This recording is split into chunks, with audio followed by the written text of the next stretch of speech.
ये विभव मापी वाला कॉन्सेप्ट तो हट गया, विभव मापी पूरा ठीक है।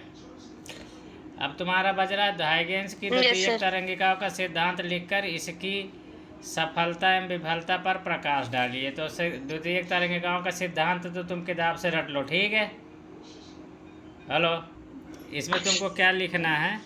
कुछ नहीं लिखना, बस ये शुरू के जब ये वाले इतना यहाँ तक का 3 लाइनें ये वाली, फिगर इसके उतने बनाने में थोड़ा टफ लगेगा, प्लस ये वाला इतना तो ये जो डार्क कलर जो थोड़ा ज़्यादा डार्क में लिखा हुआ ये वाला पॉइंट इतना लिख दो, बहुत हो गया। हाइगेंस का सिद्धांत हो गया, ठीक है।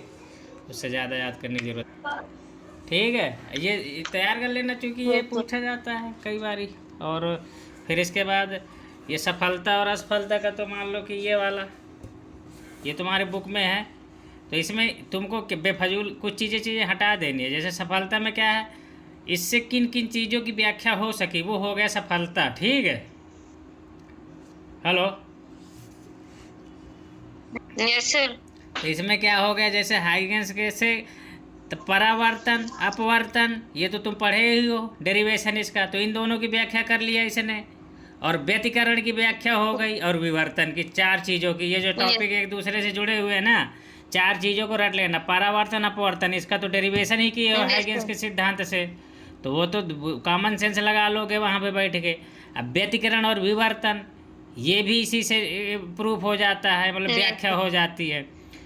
किसकी किसकी नहीं हो सकी ये ध्यान देना, वो असफलता में आ जाएगा। कभी कभी पूछेगा कि हाइगेंस के तरंग सिद्धांत की सीमाएं बताइए, तो सीमाएं पूछे या असफलता पूछे या किन की व्याख्या नहीं कर सका, सबका मीनिंग एक ही है, ठीक है। और सफलता का मतलब हो गया कि किन किन की चीज़ों की व्याख्या कर सका है या किन का स्पष्टीकरण हो सका है इनकी वजह से, वो हो जाएगा सफलता में। अब असफलता में क्या हो जाएगा, किसकी व्याख्या नहीं कर पाया, ये प्रकाश को अनुप्रस्थ तरंग माना था, जिससे ध्रुवण की व्याख्या नहीं हो गई। ध्रुवण शब्द याद कर लेना। और इसके बाद ईथर, बाद में कन्फर्म हुआ था कि ईथर नहीं है, प्रकाश को चलने के लिए ईथर की कोई ज़रूरत नहीं पड़ती है। और प्रकाश वैद्युत प्रभाव की व्याख्या नहीं कर पाया, ठीक है। तो प्रकाश वैद्युत प्रभाव तो पढ़े ही हो तुम। प्रकाश वैद्युत प्रभाव के अनुसार प्रकाश जो है कणों की भांति होता है या फोटान की भांति होता है, तरंग की भांति नहीं होता है। तो प्रकाश वैद्युत प्रभाव की व्याख्या नहीं कर पाया। माध्यम प्रकाश के लिए कोई माध्यम की आवश्यकता नहीं होती, ये वाली। और बूस्टर का वो ध्रुवण जो है अभी पढ़ोगे, ठीक है। तो 3 चीज़ें, ध्रुवण और प्रकाश विद्युत प्रभाव तो तुम्हारे सिलेबस में है। 2 नाम याद कर लो, इतना ही बहुत हो जाएगा। 2 पॉइंट में लिख के देना कि हाइगेंस का तरंग सिद्धांत ध्रुवण की व्याख्या नहीं कर सका। फिर अगले पॉइंट में लिख दो हाइगेंस का तरंग सिद्धांत प्रकाश विद्युत प्रभाव की व्याख्या नहीं कर सका। और उसको क्या करोगे, लिखते समय अंडरलाइन कर दोगे। जब भी कभी भी बड़ा लिख करके लिखना हो तो 4 पॉइंट में लिख दो कि हाइगेंस के तरंग सिद्धांत से परावर्तन के नियम की व्याख्या की जा सकी। अगले बार लिख दो कि इसके अनुसार अपवर्तन के व्याख्या की जा सकी। इसके बाद लिख देना कि इसके अनुसार विवर्तन की घटनाओं की व्याख्या की जा सकी। आगे फिर अगला पॉइंट बना के लिख दो व्यतिकरण की घटनाओं की व्याख्या की जा सकी। तो 4 पॉइंट हो जाएंगे, ठीक है। अगर 2 नंबर का पूछेगा तो 2 नंबर फुल में फुल मिल जाएगा, ठीक है। हेलो, इसमें देखो वैज्ञानिकों का नाम कोई इम्पोर्टेंट नहीं है, सिर्फ कौन कौन सी चीज़ों की व्याख्या कर चुका उनके नाम इम्पोर्टेंट है। यहाँ पे वैज्ञानिक छोड़ देना, ठीक है। मैं बता दे रहा हूँ अभी। जैसे तुम मोजले, माइकल मोरले, इसको रटने की कोई ज़रूरत नहीं है, ठीक है। इसको छोड़ देना, केवल प्रकाश वैद्युत प्रभाव और बूस्टर का वो क्या बोलते हैं, ध्रुवण। और ये हो गया परावर्तन अपवर्तन व्यतिकरण और विवर्तन, 4 चीज़ें बस, ठीक है। इनको याद कर लेना, बना के लिख देना, ठीक है। Yes sir. ये क्वेश्चन आ जाए तो छूटना नहीं चाहिए। Yes sir. लेंस के स्रोत पे कोई भी बिंदु स्रोत रख दोगे तो जब वो इससे जब अपवर्तन होगा तो उसके बाद समांतर हो जाएगा। तो जो भी प्रकाश किरण आगे बढ़ेगी वो समतल तरंगाग्र की भांति जाएगी, ठीक है। तो यहाँ पे कौन सा तरंगाग्र बनेगा, समतल तरंगाग्र। फिगर बना देना, लिख देना बस, तो पूरा नंबर मिल जाएगा, ठीक है। यस उसने बोला कि कहा है कि निरूपण कीजिए। निरूपण का मतलब है बना के दिखाइए, नाम भी बता दो, ठीक है। Yes sir. अब है ये वाला व्यतिकरण का क्या अर्थ है, तो व्यतिकरण का क्या अर्थ है, तो दो या दो से अधिक तरंगों के अध्यारोपण के परिणाम स्वरूप ऊर्जा के पुनर्वितरण की घटना को तरंगों का अध्यारोपण कहते हैं, बस। ठीक, ये वाला तैयार कर लो। जैसे माना एक कोई इसमें तुम्हें तुम्हारे में दिया है y1 बराबर a1 का साइन ओमेगा टी, y2 बराबर a2 sign omega t plus 5। जब इनका अध्यारोपण होगा तो दोनों को डायरेक्ट जोड़ देते हैं, ठीक है। y equal to y one plus y2, ये परिणामी तरंग दैर्ध्य वो होगी, विस्थापन होगा तरंग का मूल बिंदु से। यस तो y a1 sine omega t plus a2 cos omega t plus 5 है। जब इसको तुम इसको खोल दोगे उससे a sine a plus b के रूल से, तो a2 अंदर में sine a cos b plus cos a sine b हो जाएगा। फिर जो है इसमें से क्या करेंगे, साइन ओमेगा टी वाला, जिनमें ओमेगा टी का टर्म है उसको अलग कर लेंगे, तो इसको एक साथ कर लेंगे। तो इसके साथ साइन ये देखो यहाँ पे साइन ओमेगा टी है, यहाँ पे भी साइन ओमेगा टी है, तो साइन ओमेगा टी के साथ क्या हो जाएगा, एक तो a1 हो जाएगा, ये a2 कास फाई इधर आ जाएगा, ठीक है। फाई क्या होती है, फिक्स वैल्यू होती है, तो उसके ऊपर कास भी लगेगा तो वो भी फिक्स वैल्यू अचर पद ही रहेगा। तो ये एक प्रकार से पूरा अचर पद हो गया, ठीक है। ओमेगा टी चेंज होता रहेगा टाइम के साथ साथ, ठीक है। जैसे जैसे टाइम बढ़ेगा इसलिए बढ़ेगा, इसलिए इसको एक साथ कर लिया गया, ठीक है। अब इसी प्रकार इसमें देखो कास ओमेगा टी में तो ओमेगा टी बदलेगा, देखो तो ये पूरा टर्म बदलेगा, कास की वैल्यू भी बदलेगी। तो इसके साथ कास ओमेगा टी के साथ क्या बचा, a2 ये वाला इसके साथ गुणे में जाएगा, अब प्लस में साइन फाई, ठीक है। तो ये a2 साइन फाई जो है ये पूरा अचर पद रहेगा, क्योंकि साइन फाई तो कलांतर है। जब दो तरंगें निकली उनके बीच में शुरू में जितना भी फेज डिफरेंस होगा वो हमेशा उतना ही रहेगा, ठीक है। तो इसलिए ये नहीं बदलेगा टाइम के साथ में। तो a2 साइन फाई और a1 plus a2 cos phi. इसको हम क्या करते हैं फार्मूला सेट करने के लिए, अगर यहाँ पे हम इतने को क्या मान लें, a1 प्लस में a2 इतने को हम मान लेते हैं कास फाई, इसको अगर हम मान लें कास थीटा, ठीक है। इसको मान लें a2 साइन फाई को मान लेते हैं साइन थीटा, तो ये हमारा क्या बन जाएगा, cos theta sine omega t plus में कास ओमेगा टी और साइन थीटा। तो ये क्या हो गया, sine omega t cos theta और cos omega t sine theta.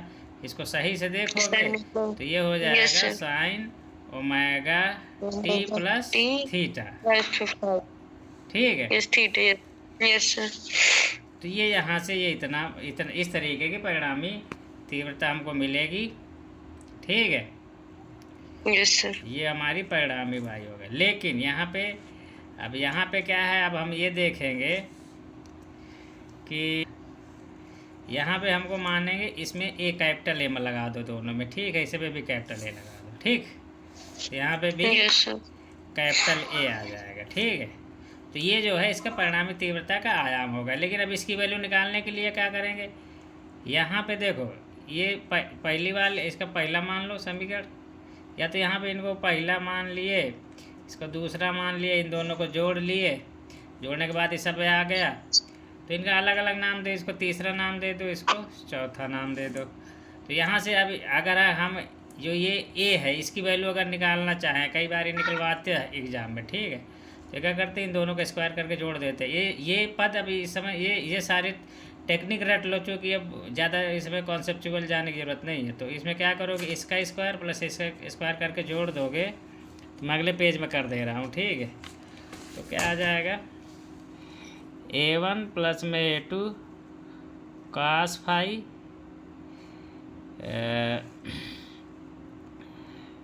का स्क्वायर, या अब देखो यहाँ पे क्या है तुम्हारा a1 प्लस में a2 कास फाई, इसको किसके बराबर माना था हमने, a कास थीटा के बराबर माना था। a2 साइन फाई को माना था a साइन थीटा माना था, यही माना था ना।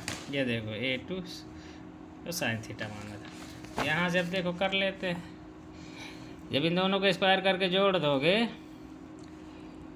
तो A1 प्लस में A2 cos फाई का होल स्क्वायर प्लस में A2 साइन फाई का होल स्क्वायर, दाहिने साइड में हो जाएगा A square cos square theta plus में A square sine square theta. तो ये वाली पूरी वैल्यू A बन जाएगी, ठीक है। अब जब ये वाली सर आवाज नहीं आ रही। अब आ रही है ना आवाज़, है? Yes sir, yes sir. इसको अब क्या करोगे, इधर दाहिने साइड में तो A का स्क्वायर हो जाएगा, इधर का खोल दो इसको, A1 का स्क्वायर प्लस में A2 का स्क्वायर और कास स्क्वायर फाई प्लस में 2 A1 A2 cos phi plus में A2 स्क्वायर और साइन स्क्वायर फाई हो जाएगा। ये साइन स्क्वायर फाई होगा, ठीक है। थोड़ा क्लियर नहीं समझ में आ रहा, मैं इधर लिख दे रहा हूँ A2 square sine square phi, ठीक है। अब देखो इसको और इसको मिला देंगे तो A1 स्क्वायर प्लस में A2 स्क्वायर हो जाएगा, ये 1 हो जाएगा ना, cos square theta plus sine square plus में 2 A1 A2 cos phi equal to A square, ठीक है।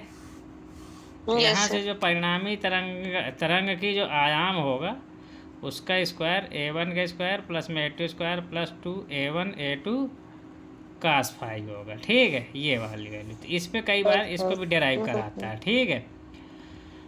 तो देख इसको क्या है, मैथमेटिकल टर्म है, केवल दो चार बार प्रैक्टिस कर लोगे, एक दो बार तो अपने आप आ जाएगा। बस इसमें मेन कीवर्ड क्या है, यहाँ पे मेन टर्निंग पॉइंट क्या है, ये वाला करना, ठीक है। ये करने के बाद सब कुछ खोल लोगे और टर्म को सेट करने के बाद इसको इसके बराबर मानना, ये है इम्पोर्टेंट पॉइंट, ये है टर्निंग पॉइंट। इतना कर लोगे तो आगे तो सब सिंपल मैथमेटिक्स है, ठीक है। तो जोड़ने के बाद उसको खोलना, फिर टर्म को कलेक्ट कर लेना, ये बस दिमाग में 2-3 पॉइंट ध्यान रखना। इसके बाद इसको इसके बराबर मानना, इसको इसके बराबर मानना, फिर जो है जब मान लोगे तो अपने आप सेट हो जाएगा मैथमेटिकल रूप से ये, ठीक है। Sign a cos b plus cos a sine B, इसी प्रकार से ये इस तरीके से बन जाएगा। उसका परिणामी आयाम ये आ जाएगा और उस आयाम की वैल्यू अगर हम निकालेंगे A1 A2 के पदों में तो इस तरीके से ये स्क्वायर करना, स्क्वायर करके जोड़ना। तो जो ये मेन पॉइंट है बीच के तैयार कर लेना, ठीक है। फिर ये परिणामी तीव्रता आ जाएगी। ये अच्छा देखो, अब व्यतिकरण वाले चैप्टर से या मतलब हाइगेंस का तरंगाग्र वाला चैप्टर से इस तरीके के ही सवाल पूछेगा, ठीक है। और अब की बार इसके बहुत ज़्यादा चांस है पूछने के, चूँकि अब की बार वो वाला जो फ्रिंज विड्थ का है, वो वाला फ्रिंज की चौड़ाई का वो हट गया डेरिवेशन, तो इसी को पूछने के चांस ज़्यादा है, ठीक है। अब यहाँ पे वैल्यू दे दिया है कि यदि A1 बराबर 5 सेंटीमीटर और A2 बराबर में 3 सेंटीमीटर तो परिणामी तरंगाग्र या अधिकतम तथा निम्नतम तीव्रताओं का अनुपात बताओ। तो जो तीव्रता होती है ना, तीव्रता जो होती है वो जो उसको तीव्रता जो होगी, देख लो, तीव्रता जो है डायरेक्टली प्रोपोर्शनल टू आयाम के होता है स्क्वायर, ठीक है। हेलो तो अब यहाँ पे अगर आई मैक्स निकालें, ठीक है, कभी कभी केवल आई मैक्स पूछ देगा, ये बहुत आसान होता है, लेकिन बस पहले से एक बार लगाए होना चाहिए, ठीक है। अब यहाँ से अगर तुम देखो आई मैक्स क्या हो जाएगा, ये हो जाता है, अब चूँकि इसके प्रोपोर्शनल होता है, आई क्या होता है, आयाम के अनुक्रमानुपाती होता है, आयाम ऐसे ले लो, ठीक है। तीव्रता हमेशा आयाम के अनुक्रमानुपाती होता है। इसको मैं और साफ लिख देता हूँ, आई, ठीक है। ये अब इसको जो है कभी कभी कि अब इसको अगर इक्वल लिखेंगे तो आई बराबर में K टाइम्स A स्क्वायर लिखना पड़ेगा कि नहीं, क्योंकि प्रोपोर्शनल हटा रहे हो, ठीक। Yes sir. लेकिन अगर हम निकालें आई मैक्स निकालेंगे या आई मिन निकालें तो आई मैक्स अपान में आई मिन, ठीक है। मिन मतलब मिनिमम, मैक्स मतलब अधिकतम, तो ये हो जाएगा A मैक्स का स्क्वायर अपान में A मिन का स्क्वायर, ठीक है। यस तो K का तो टर्म हट ही जाएगा, I1 अपान I2 मतलब A2 अपान A1 ऐसे हो जाता है ना। Yes sir. मैक्स जो वैल्यू आएगी वो फाई की ये इस वाले इसी से इसकी वैल्यू कम होगी ज़्यादा होगी, फाई ही तो चेंज हो सकता है, A1 A2 तो चेंज हो ही नहीं सकते कि ठीक है, वो तो स्रोत पे डिपेंड करते हैं। Yes sir. तो फाई की वैल्यू अधिकतम कब होती है, काश की वैल्यू अधिकतम काश ना 0 पे होती है, ठीक है। 0 पे होती है। Yes sir. तो इसके अधिकतम वैल्यू क्या ले सकते हो, इसकी 1 ले सकते हो। तो ए मैक्स की वैल्यू जी कितनी हो जाएगी, A1 square plus A2 square plus 2A1 A2, ठीक है। A1 yes square sir. Plus A2 square plus 2A1 A2। 1 A2। हालांकि अभी बताऊंगा A1 अगर सिर्फ ए मैक्स की वैल्यू पूछे तो कैसे करके दिखाना है। और मिन की अगर कहेगा तो A1 स्क्वायर प्लस में A2 स्क्वायर, यहाँ पे क्या है ना 180 ले लोगे तो ये माइनस से आ जाएगी ना वैल्यू काश की, यस सर। तो यहाँ पे माइनस का A1 A2 हो जाएगा कि नहीं हो जाएगा, यस सर हो जाएगी। न्यूनतम वैल्यू आ जाएगी, ठीक है। अधिकतम के लिए इस वाले टर्म की +1 ले लो, या मतलब 0 डिग्री ले लो, और न्यूनतम के लिए 180 डिग्री ले लो, ठीक है। Yes sir. वैसे यस भी दो अगर तरंगे 180 डिग्री फेज में अगर टकराएंगी तो एक दूसरे के प्रभाव को ख़त्म कर देंगे, न्यूनतम आयाम मिलेगा ही मिलेगा, ठीक है। Yes sir. तो इस तरीके से ये हो जाता है। ये हो गई अधिकतम और न्यूनतम तरंग दैर्ध्य के लिए अनुपात, ठीक है। कई बार ही ये डेरिवेशन केवल पूछ देगा, सिंपल मैथमेटिक्स है पूरा पूरा इसमें, ठीक है। बायो वालों बच्चों के लिए दिक्कत जाएगी, लेकिन मैथ वालों के लिए ये सब चीज़ें अच्छा आसान चीज़ें हैं, ठीक है। तो यहाँ पे बस वैल्यू रख दोगे, आई मैक्स अपान में आई मैन निकल आएगा, तो कोई बहुत बड़ी चीज़ थोड़ी है। यहाँ पे एक की वैल्यू 4 दिया, एक की वैल्यू 3 दिया है कि नहीं, ये 5 दिया, तो 5 का स्क्वायर प्लस 3 का स्क्वायर प्लस में 2 गुणे में 5 गुणे में 3, अब बटे में क्या हो जाएगा 5 स्क्वायर प्लस में 3 का स्क्वायर माइनस 2 गुणे में 5 गुणे में 3, सॉल्व कर लोगे अनुपात फटाफट मिल जाएगा तुमको। अब वैसे तो इसको देखो तो A1 प्लस A2 का होल स्क्वायर है, ये A1 माइनस A2 का होल स्क्वायर है कि नहीं है। यस सर है। तो इसको कभी कभी लोग ऐसे भी याद रखते हैं, A1 प्लस A2 का होल स्क्वायर अपान में A1 माइनस A2 का होल स्क्वायर। अधिकतम न्यूनतम वाला अपने आप ही सेट हो जाता है। तो यहाँ पे 5 प्लस 3 मतलब 8 का स्क्वायर, अब बटे में 5 माइनस 2 3 मतलब 2 का स्क्वायर, कितना हो जाएगा 8 बटे 4 चौको 16 आ जाएगा, ठीक है। Yes sir. आई मैक्स अपान में आई मिन, ठीक है। तो ये वाला फार्मूला देखो पढ़े बहुत हो गए, रट भी लेना, खैर रट भी जाएगा धीरे धीरे। अब देखो अब यहाँ पे मैं बता रहा हूँ कि ए मैक्स और ए मिन के कभी कभी केवल अकेले पूछ देता है, ठीक है। तो तुमको आयाम का सिर्फ और सिर्फ ये फार्मूला रटा होना चाहिए कि A1 स्क्वायर प्लस में A2 स्क्वायर प्लस में 2A1 A2 कास फाई, ये 2 वेक्टरों को जोड़ने वाला फार्मूला है कि नहीं है, क्यों। Yes sir. तो ये जो Yes, sir, है। अगर 2 आयाम हैं किन्हीं 2 तरंगों के, उनके बीच का कलांतर फाई है, तो एकदम वेक्टरों की भांति ही ये जुड़ते हैं, ठीक है। हालांकि वेक्टर नहीं होते ये, लेकिन इनमें वेक्टर सम वाला फार्मूला वैलिड रहता है, ठीक है। तो ये वाले जो परिणामी हो गए, मान लो A1 है, ये A2 है, सॉरी A2 है, तो इनके परिणामी जो तीव्रता परिणामी जो आयाम आएगा वो आएगा ये वाला, इसका परिणामी आयाम A, ये हमेशा यही होता है, अंडर रूट में A1 स्क्वायर प्लस में A2 का स्क्वायर प्लस में 2A1 A2, यहाँ पे स्क्वायर भी लगेगा, ठीक है। ये तो तुम पढ़े भी होगे, वेक्टर वाला सेम चीज़ होती है, कुछ भी अंतर नहीं होता, ध्यान देना, ठीक है। पूरा वेक्टर वाला नियम अप्लाई हो जाता है। जो आयाम होते हैं 2 तरंगों के, उनको मान लो तुम जो है वेक्टर और फाई को जो है उनके बीच का कोण मान लो और जोड़ दो वेक्टर सम के अनुसार, पूरा पूरा एकदम सटीक आंसर आता है, ठीक है। Hello, yes sir. हाँ, तो यहाँ से अब देखो, यहाँ से अगर ए मैक्स निकालोगे, अब यहाँ पे क्या होगा, लिखना पड़ेगा ए मैक्स के लिए फाई इक्वल टू कितना हो जाएगा 0 डिग्री, ठीक है। तो यहाँ से फिर ए मैक्स का स्क्वायर कितना हो जाएगा A1 प्लस A2 का होल स्क्वायर हो जाएगा, क्योंकि ये तो 1 हो जाएगा, ठीक है। इसी प्रकार ए मिन के लिए, ठीक है, फाई इक्वल टू कितना हो जाएगा माइनस का 180 डिग्री, ठीक है। यहाँ से ए मिन का स्क्वायर कितना बनेगा मेरा A1 माइनस A2 का होल स्क्वायर, ठीक है। कई बार इसको इस तरीके से भी लिखा हुआ मिलेगा, ए मैक्स वर्गमूल ले लोगे तो A1 प्लस A2, ठीक है।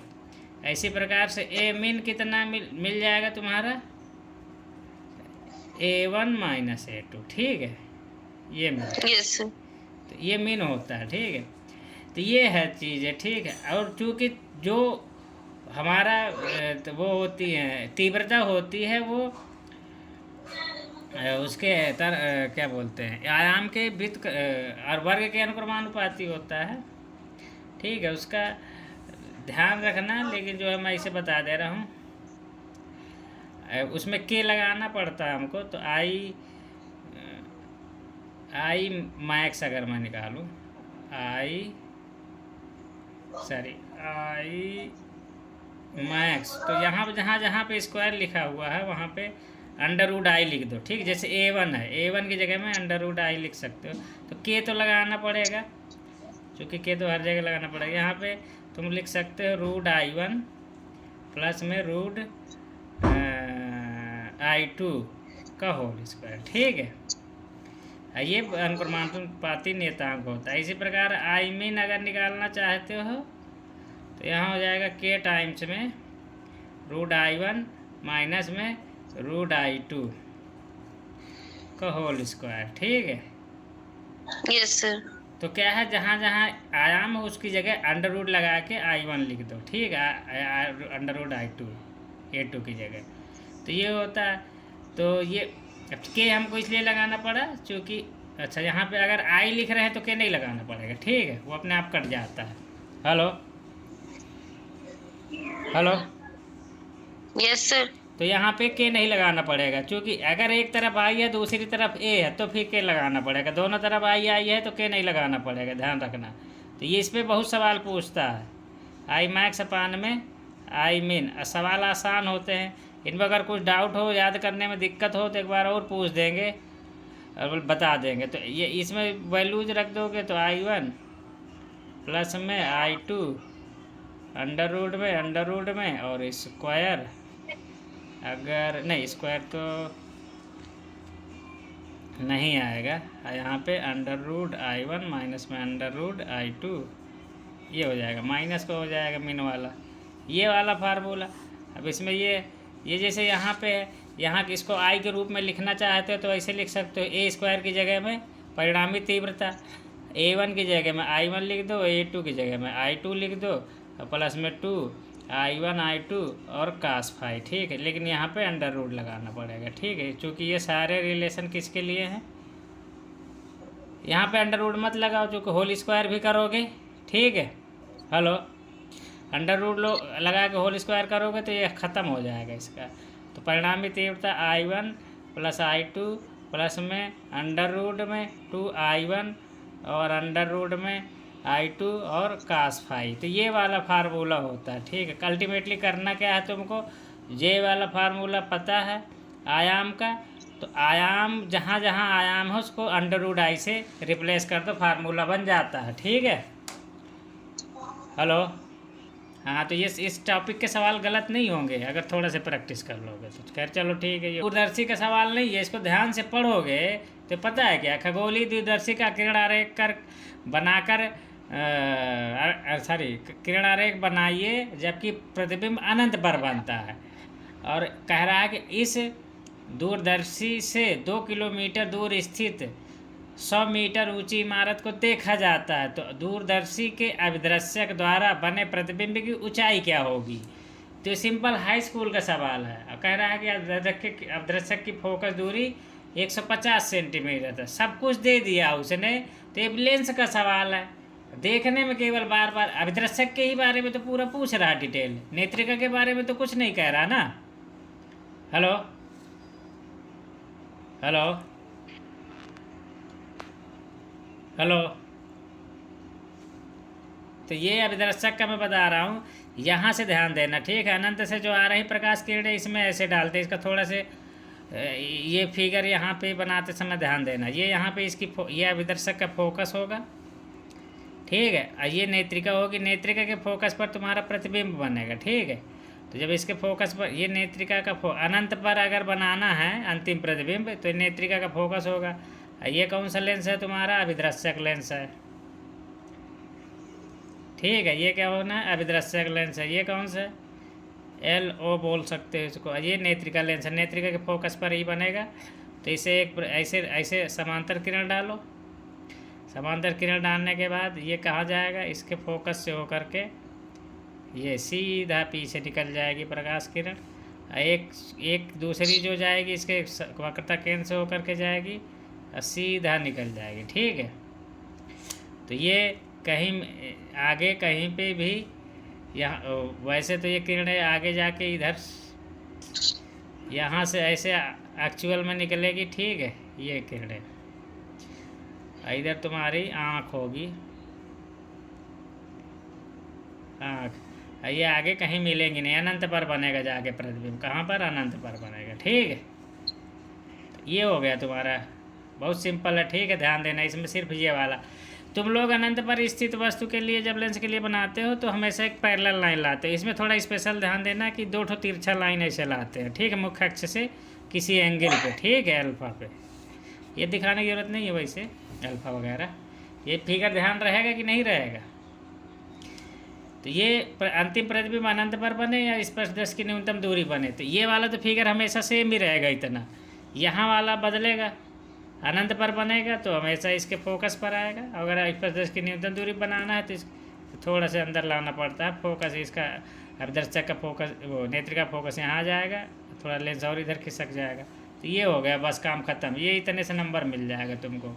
इसको क्या लिख देना? इसको नेत्रिका लिख देना। ये क्या है तुम्हारा? नेत्रिका। ये नेत्रिका लेंस हो जाएगा। इसमें लिखना पड़ेगा, हिंदी से लिख देना नेत्रिका। ये क्या हो जाएगा? ये अभिदृश्यक, अभिदृश्यक। ठीक, इतनी बात समझ में आई। अब इसके बाद क्या लिखना है? खगोलीय दूरदर्शी का किरण आरेख बने जबकि अंतिम प्रतिबिंब अनंत पर बने। अच्छा, ये तो हो गया। इस दूरदर्शी से 2 किलोमीटर, तो तुम्हारा U कितना है? 2 किलोमीटर, मतलब कि माइनस का 2 किलोमीटर को मीटर में बदलोगे तो कितना हो जाएगा? ये 2000 मीटर। अब फिर से 100 का गुणा करोगे तो इतने सेंटीमीटर हो जाएगा। तो U बराबर माइनस का 2 किलोमीटर मतलब इतने सेंटीमीटर। और तुम्हारा F कितना, V कितना है? V निकालना है। ठीक है, और क्या पूछ रहा है? और पूछ रहा है अभिदृश्यक की फोकस दूरी F कितना है? प्लस का 150 सेंटीमीटर। तो कह रहा है कि इमारत की ऊंचाई कितनी है? 100 मीटर है। तुम्हारा क्या है? H1 कितना है? या I/O भी कर सकते हो। चलो, H1 कितना तुम्हारा? 100 मीटर। पूछा क्या है? H2 पूछ रहा है। ये हाई स्कूल का सिंपली सवाल है। तो इसके लिए तुमको कुछ नहीं करना, आवर्धन अगर निकालना है तो पहले तो इसका वो देख लो, V निकाल लो। 1/में F = 1/में V माइनस 1/U कर लो। 1/में F कितना है हमारा? 150। और खैर दूसरे भी तरीके हैं सॉल्व करने के। खैर चलो ठीक, 1/में V हमको निकालना है। U कितना है हमारा? माइनस का 2000। इकाई दाई सैकड़ा हज़ार कितना? 5 जीरो है क्या? 1 2 3 4 5 जीरो। ठीक है, तो यहाँ से V कितना निकलेगा? 1/में 150 प्लस में 1/में U हमारा निगेटिव है, निगेटिव पॉजिटिव हो जाएगा। तो ये भी फिर इधर में तो निगेटिव आएगा।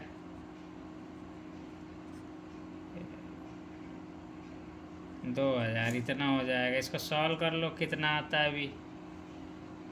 हेलो,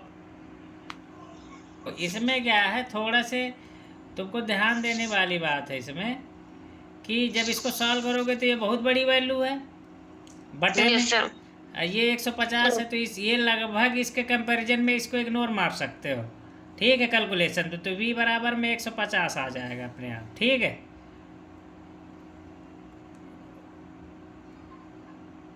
तो यही आंसर अभी देखना दूसरे तरीके से मैं बताऊंगा, तो इतना आएगा। तो v तुम्हारा 150 आ गया। और हमारा क्या होता है, आवर्धन बराबर होता है v/u होता है। ठीक है, यह स्कूल में पढ़े होगे, नहीं पढ़े होगे तब सीख लो। लेंस के लिए आवर्धन का फार्मूला होता है v/o। v यही होता है, एक ये भी होता है h2 अपान में h1। h2 क्या है, प्रतिबिंब की लंबाई, h1 क्या है, वस्तु की लंबाई। तो v तो हमारा निकल चुका है 150। ठीक है, u हमारा था ही कितना, u हमारा कितना था 2000। इकाई कितना, दो, ये इतने। ठीक है, v हमारा पॉजिटिव आया, u हमारा निगेटिव था। h2 हमको निकालना है, h1 हमारा कितना है 100 मीटर। ठीक है, इसको भी अगर सेंटीमीटर में लिखना चाहते हो तो ऐसे कर लो। ठीक है, h2 हमारा कितना है, ये 100 मीटर है, इसको सेंटीमीटर में लिखोगे। सारी h1 बराबर 100 × 100 सेंटीमीटर। सॉल्व कर लोगे यहाँ से, तुम्हारा कितना आ जाएगा, h2 बराबर में ये सब कट कुट आ जाएंगे, ये सब कितना आ जाएगा, h2 बराबर में 7.5 माइनस का 7.5 सेंटीमीटर। समझ में आई बात?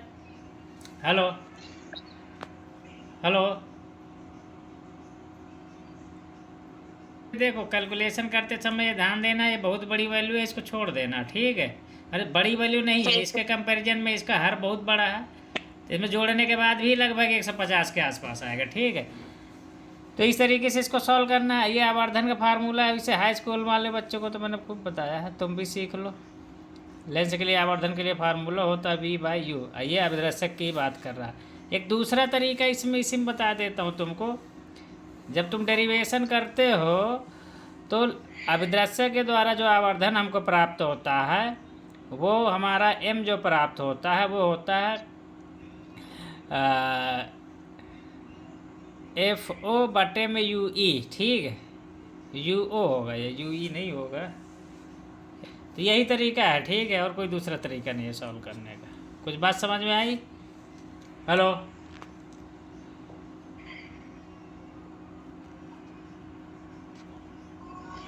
ये क्वेश्चन है प्रत्यावर्ती उल्टता के वर्गमान, मूलमान एवं शिखरमान में संबंध लिखिए। दिए गए परिपथ में प्रतिरोध के सिरों का प्रेरणिक प्रतिघात, धारतीय प्रतिघात एवं विभवांतर ज्ञात कीजिए। देखो बार बार ये सवाल पूछा जा रहा है हर एक क्वेश्चन पेपर में इस तरीके का। तो इसमें पूछ रहा है, बहुत आसान सवाल भी है ये। एक कुंडली है, प्रेरक कुंडली, फिर संधारित्र है, फिर प्रतिरोध है, फिर ये AC सोर्स है।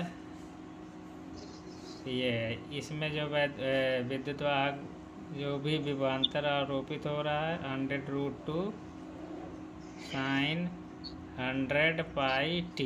इसमें मात्रक लिखा है वोल्ट। वोल्ट भी इसी जो यहाँ पे लिखा होता है उसका मात्रक होता है, या इसके लेफ्ट हैंड साइड का भी मात्रक यही होगा, इसका भी। अब यहाँ पे क्या है, वर्गमूल माध्यमान एवं शिखरमान में संबंध लिखिए।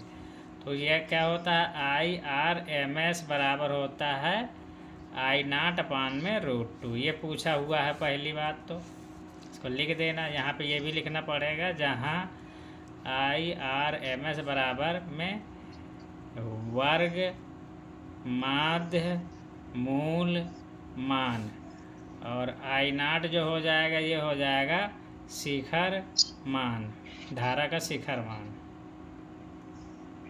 शिखर मान। ठीक है, अब है